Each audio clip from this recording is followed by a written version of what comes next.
Cathy from the Wakeman Library. And I'm Miss Char from the Willard Library. Today we've got some perennials that we would like to share with you guys on how to divide them and then get them ready to take home and put in your yard. We'll be sharing perennials at both the Wakeman branch and the Willard branch. Yes, in honor of Earth Day, which is April 22nd. So hopefully you'll stop by and grab something that can go in your yard. The first thing I think I want to do is show some of my favorite gardening tools. Okay, so these are some of the tools that I use in my garden when I'm gardening at home. This one here is a round pointed shovel. Use that for digging. This is a digging fork. This one is a little round pointed shovel. I actually bought this for my kids when they were little, but I use it more than anybody does at our house. This is a digging spade, which works really good for digging the perennials out. It cuts through the roots really nice.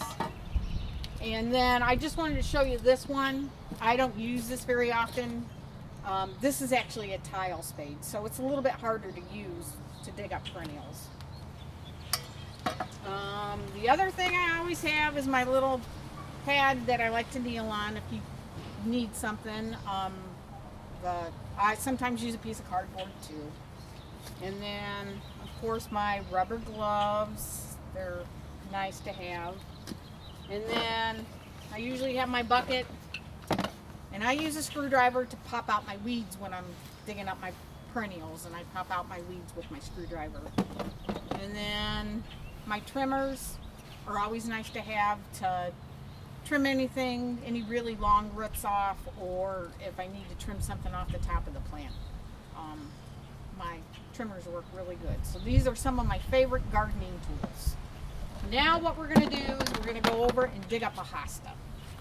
So as you can see, we've got hostas coming up here. This is a hosta right here, and this is an astilbe.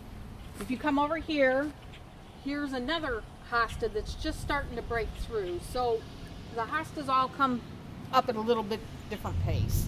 This one looks like a variegated one. It does. It's that's a yellow. It's got a yellow edge and a dark green. So this spring has been kind of warm, so stuff's up a little bit farther than what I usually like to divide it. Sure. I usually like to get my hostas before they get to this point because it's just easier on the plant to recover from the moving it. Sure. So Char, all you want to do is take your shovel and just cut down in between those leaves that are coming up and go as deep as you can. Okay. Just like that. And then probably come in here and make another cut. And you're going to end up cutting through some of the plant. Do you want it all the way through on both sides that way? Yep. Take it all the way across. Okay. And then just, give it a little lift up there with your... Okay.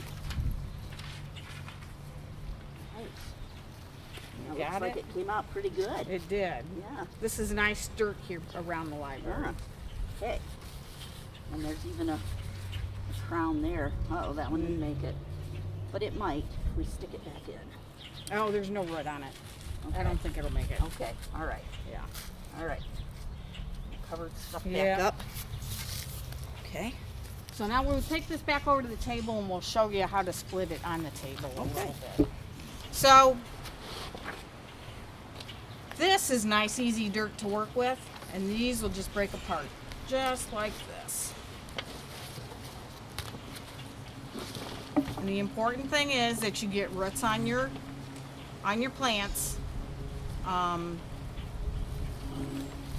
then the eyes. It's kind of hard to see here, but when I talk about eyes, this hosta is not as far out, but like this here is an eye and that's an eye. So you want to make sure you have both of those things when you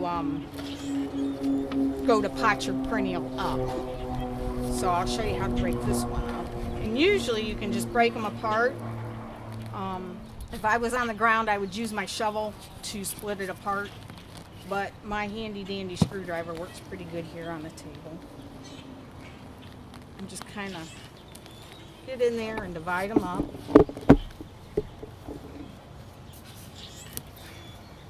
Take this off the edge here a little bit.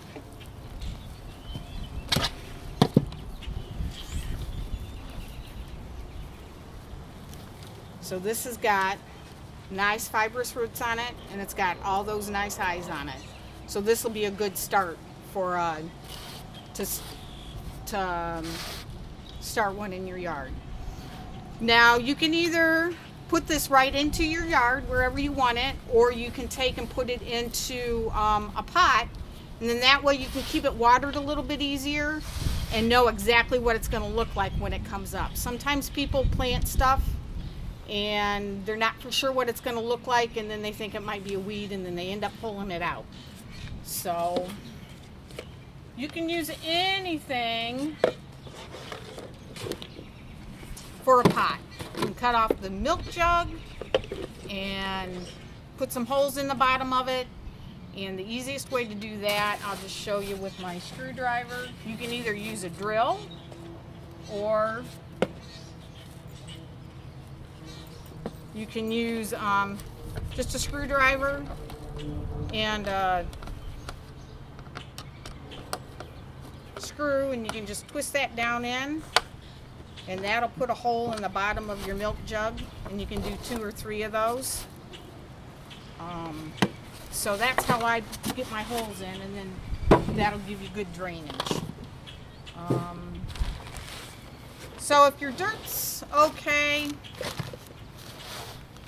from there you can use some of your dirt, but I usually don't have enough, so I'll use a little potting soil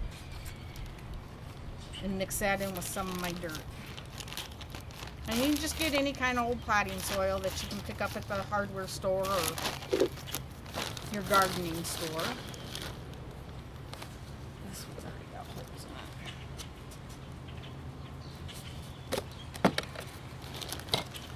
it. So you want to put a little bit of dirt down in there, in the bottom. And I mix it up a little bit. Okay, and then you're going to put your perennial in there. We really didn't talk about perennials that much. A perennial is a plant that will grow back year after year. It's a herbaceous plant. That means it's not woody. It will die back at the end of summer or into the fall sometimes, depending on the variety. And it will come back then next year, and they come back bigger every year, and that's why you can divide them and get new plants out of them, and it's a great thing to share with somebody. So there's my hosta, all potted. You want to give it a little bit of water. After you water it, it might settle a little bit more, and you might have to put a little more dirt on there. You never want to plant a perennial deeper than what it was planted before. Any questions, Char? I don't, not with the hostas, other than, do you have any idea how many different varieties of hosta there are? Man, I know there's a ton. There are thousands of varieties of hostas. There's thousands of varieties of daylilies. Yeah. And they all have different colors of flowers when they bloom. I know the hummingbirds at my house love them. So if you are a hummingbird fan, definitely plant some hostas. They smell wonderful, especially the white ones seem to have a lot of odor to them when they bloom white. Yes. There are lots of different sizes too. They've even got one now called, I think it's Minnie Mouse. That's a teeny tiny one that you can put in your fairy gardens. So. Yes, And hostas are very easy to take care of. Truly, if you wanted to, you could plant them and just leave them alone. They will just continue to grow and flourish once you plant them. But they're like Cathy says, they're lots of fun to share as well. Some of the other perennials we're going to share. Char's got some that she'll show you that she is going to share with you. Sure. I brought over one that's not a perennial. However, it acts like a perennial because it reseeds itself. And that is the Sweet Annie. And I don't know if any of you have ever made dried floral arrangements or wreaths. Sweet Annie is used lots for that. So Sweet Annie grows as an annual, but reseeds itself from the little seeds that grow on it that smell so good. Sweet Annie smells wonderful. It gets probably about 1 foot to 2 tall, depending on how prolific it grows that year. It smells wonderful just to touch it, and I love to dry it. So when it first starts showing, the seeds first start getting yellow, I cut mine off and I pull all of the bottom leaves and things off of it, wrap a rubber band around it, and then I hang it in a dark, cool place to dry for a while. And then I hang it in my house. I love to hang it, like on a little knob on one of my cabinets or something. And then when I walk by, when I'm sweeping, I'll bump it a little bit and it'll go in my vacuum and smell really good. So I love that. There are other things that you can do with it. I know there are teas and things that you can make with it. I don't necessarily recommend that because I feel like that one is harsh on your stomach. So that isn't one that I would try. The other one that I'm gonna show you is lamb's ear. And this is one that a lot of people don't like to grow because it gets prolific. I love to grow it. If you don't want it in a specific spot, let's say it hops out of your bed or something, this one pulls so easily that you can get rid of it. You don't have to worry about having to take tools and dig it. You can pull it out with your hand and the roots will all come out.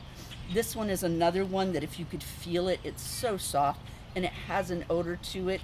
This one also has some spires that'll come up about this tall, and they're purple. Again, the bees and the hummingbirds love it. This one is another one that I dry for wreaths and floral arrangements. So there's that one. Hen and chicks. So I don't know if you've had those. Again, there's lots of varieties of these. This one I'm just going to pull it up so I can show you how easy it is to. These are another one of those things you don't want to plant too far. You just want to dig down into your dirt just a little bit and sit it down in there and cover it up a little bit. Those are a type of succulent, so they don't take much water. The rosette that's in the center is the one that's the biggest, is typically called the hen. And of course the little offshoots are the babies. And so those are the chicks. So again, those are very, very easy to get to grow, and they will fill a spot in really quickly. I do have some that bloom, so they always call that the rooster's tail when it blooms. So, and there are different varieties. This one's a red one, so this one, when it blooms, it's a little bit red. They're very, very easy to grow as well. So those are the 3 things that I brought with me to share with you today. I know Cathy has some Solomon seal here that she's going to talk about for a second. And Miss Cathy, I'm going to have to take a piece of that home with me because I don't have that one. So I'm going to turn things back over to her. Okay, so this is variegated Solomon seal. It doesn't look like much now, but this is what it will look like after it starts growing. This makes a good, you can plant it in the full or partial shade. It makes a great backdrop if you want to cover stuff up. It's just basically for foliage type plant. They do get little white flowers on them, and the hummingbirds like those too, but they're not very noticeable when they're in bloom. So that's the variegated Solomon seal. This is Caesar's Brothers Iris, and it doesn't look like much right now, but it'll end up getting these really pretty flowers on early summer. And when you divide these, they kind of look kind of weird, but they've got like a rhizome on them. And you can just take and split those down and just pull them apart, just like that. And you could take and trim that, and that would be a plant that you could start right there like that. This is my cone flower. And there again, it doesn't look like much right now. but it'll get pretty purple flowers on it mid to late summer, more midsummer. And that's just a clump that I started, or I dug up from my garden. These reseed themselves pretty good if you let the seed head stay on. The other thing, the butterflies really like these, and then if you leave the flowers on, the small birds will eat the seeds from those.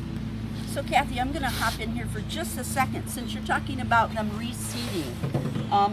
When you plant, if you want to plant the Sweet Annie, I will tell you, please cut it off if you don't want it back going crazy in your yard. Cut it off when it first starts to bloom. And again, those blooms are just little tiny yellow seed looking things. So when that happens, make sure you cut them off. Otherwise, if you let those drop to the ground, you're going to have a mass of these, okay? It's not a bad thing if you like them and like the smell. But if you don't want them in that, to take over a specific area, definitely make sure you cut them off. And this, again, is an annual, so it won't come up every year on its own unless you let it.